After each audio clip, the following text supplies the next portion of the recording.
El segundo paso se da en 1944. Se da la conferencia de Bretton Woods, se funda el Fondo Monetario Internacional, que asume el rol de colchón de los estados frente a las demandas de una población mundial que ya estaba movilizada por la liberación y por los derechos sociales a partir de la lucha contra el fascismo en la Segunda Guerra Mundial. Al final de la guerra, entonces, se intenta regular a los bancos emisores de moneda. El dólar queda entonces amarrado al oro y se dice, los dólares valdrán solamente en la medida en que representen pesos equivalentes en oro. Es el proyecto Keynes. Y el proyecto Keynes, de John Maynard Keynes, el gran economista inglés, era que el mundo no dependa de una sola moneda, sino que haya una canasta de monedas y de metales fuertes. Pero ese proyecto no llega a aplicarse porque Keynes muere poco después de la Segunda Guerra Mundial. Y el Fondo Monetario Internacional, que había sido pensado inicialmente como un factor de equilibrio económico mundial al servicio de las Naciones Unidas, es capturado por el gobierno norteamericano, es decir, por los banqueros de Wall Street. El tercer paso de esta historia se da en 1963. John Kennedy, presidente demócrata recién elegido, se da cuenta de este asunto y entonces empieza a planificar el fin del sistema de la Reserva Federal. ¿Por qué? Porque Estados Unidos es un estado permanentemente endeudado con sus propios bancos, porque en realidad la emisión del dólar es un préstamo que los bancos le hacen al gobierno de los Estados Unidos permanentemente. Kennedy intenta acabar con ese sistema y eliminar la deuda nacional que un banco central crea al imprimir dinero y prestárselo al gobierno. El 4 de junio de 1963 dicta la orden presidencial 11.110, dando autoridad al presidente para emitir moneda, y ordena al Tesoro de los Estados Unidos que imprima 4.000 millones de dólares en billetes, esta vez del Estado norteamericano, no de los bancos, para reemplazar los billetes de la Reserva Federal.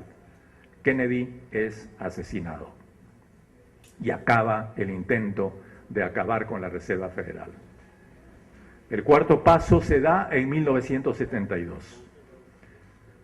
En 1944, el Fondo Monetario Internacional había establecido un sistema de tipos de cambio fijo. El dólar, como hemos dicho, había quedado amarrado al oro, mientras que el resto de las divisas quedó sujeto al dólar.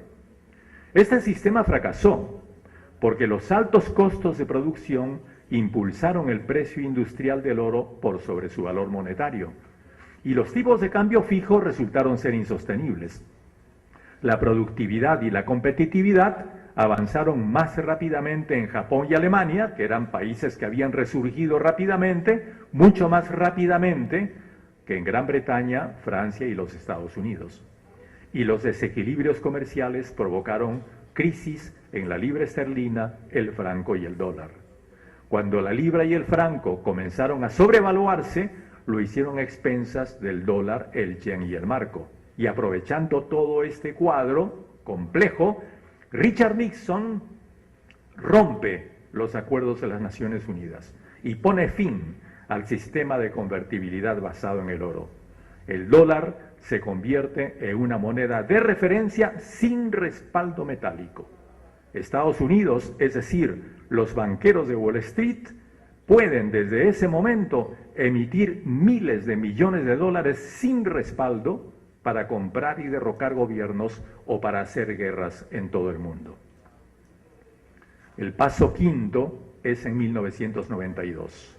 Gobierno de Bill Clinton. Consenso de Washington.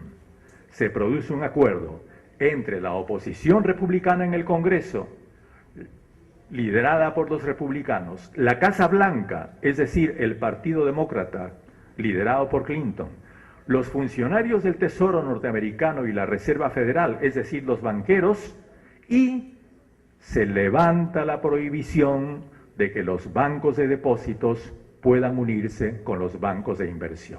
Es decir, a partir de ese momento, los bancos de depósitos pueden prestarse a sí mismos para sus propios negocios, cosa que había estado prohibida en los Estados Unidos. Es decir, no solamente se monopoliza la economía norteamericana, que se había producido este fenómeno anteriormente, sino los bancos se convierten en juez y parte, empiezan a prestarse a sí mismos para sus propios negocios.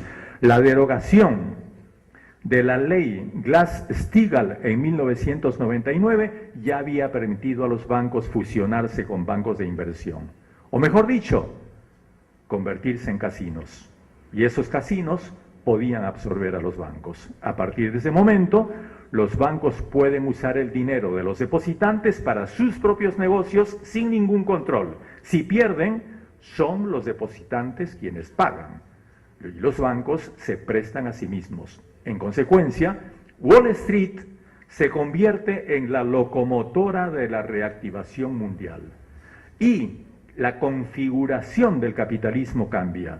Un capitalismo que había estado en recesión, un capitalismo industrial que había estado en recesión, se convierte en un capitalismo puramente especulativo. Ya no es la industria la que crea riqueza a través de la plusvalía, como en el siglo XIX, sino la especulación. Desregulados, sin control, los banqueros se lanzan al saqueo y la absorción de los activos mundiales. Se hacen dueños de yacimientos petrolíferos, minas, empresas de comunicaciones, generadoras de energía, en otras palabras, dueños del mundo. Y a eso se le llama globalización. Estados Unidos se desindustrializa y se transforma en una economía financiera, tercerizada y de servicios. Ya casi no hay obreros, sino empleados, jóvenes individualistas que luchan por subsistir. A eso se le llama flexibilización del empleo. La economía financiera se informatiza y se convierte en virtual. Se pierde toda posibilidad de regulación y de control. A eso se le llama competitividad. Y el paso 6 se da el año 2003. La Fed, la Reserva Federal, baja los tipos de interés de 6% en 2001 a 1%, es decir, nada. El dinero barato, regalado, es aprovechado entonces para comprar viviendas. Los bancos otorgan crédito a quien quiera comprar su casa sin garantía. Empieza la cadena especulativa que dio lugar a la crisis. Recordemos ahora algunas frases célebres. El barón Rothschild decía: dadme el control sobre la moneda de una nación y no me importa quién haga sus leyes. Y los proverbios bíblicos dicen: el rico se enseñorea de los pobres y el que toma prestado es siervo del que presta.